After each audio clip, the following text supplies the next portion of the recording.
severely. "To him you're just a schoolgirl."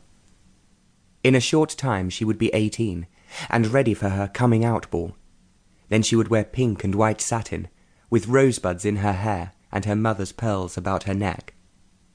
How grown-up she would look! In her happy dream she was a glorious vision, with her fair hair and deep blue eyes, her tall, slim figure, and glowing, peachy complexion. And Sir John, who would naturally be at the ball, would be struck dumb with love at the sight of her.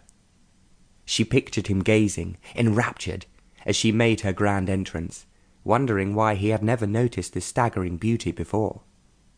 But that was for the future, she thought wistfully. For the moment, she was trapped in a school uniform of blue serge that reduced her figure to a flatboard. Instead of being swept up in a glamorous coiffure, her hair was worn down and held back by a ribbon. "We'll just go as far as the stream," Sir John said. "We'll still be in sight of the building." If only he would grab her hand and run into the woods, she thought. If only he wanted to be alone with her, to steal a kiss. But eventually he wanted no such thing, so she merely nodded and said, "What a good idea." There was a fallen log by the stream, and since the weather was fine and dry, they were able to sit on it. "Things are humming in London, as you can imagine," Sir John said. "Well, I know that the Prime Minister, Mr. Disraeli, was defeated over some bill," Rosina said.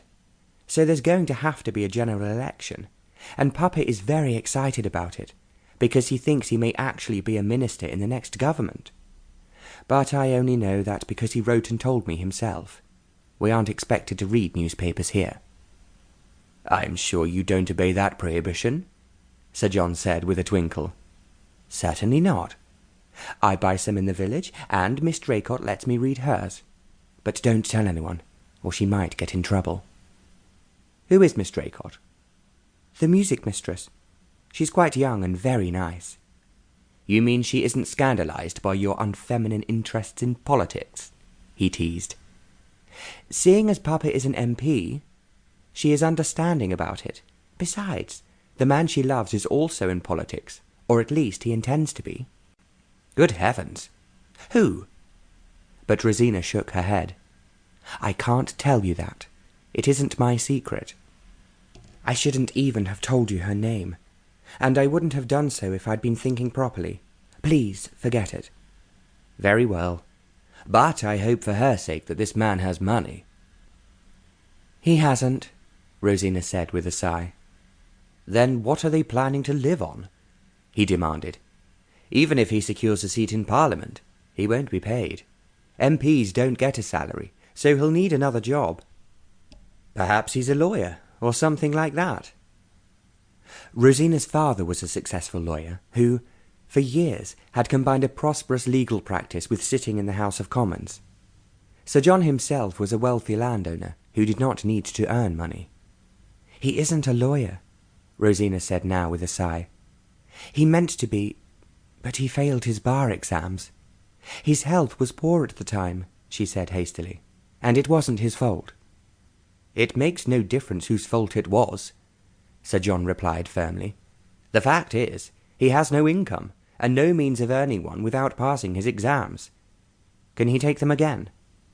Rosina shook her head. "He failed very badly," she said. "They told him not to return." "Wealthy relatives?" "His uncle makes him a modest allowance, but he's growing cross with him." "I'm not surprised. He sounds a feeble character." "That is most unfair," Rosina flared. "How can you, who have never been ill or poor, understand his situation?" He looked at her curiously. "I thought it was Miss Draycott who was in love with him, not you." "How dare you say such a thing? I've never even met him." "Forgive me. I shouldn't have said that." "No, you shouldn't," she said furiously. She could never understand why she always seemed to end up at odds with Sir John. When he was absent, she dreamed about his handsome face. When he was present, she noticed only how infuriating he could be. "Let's forget my sins," he said in a voice that was almost placating.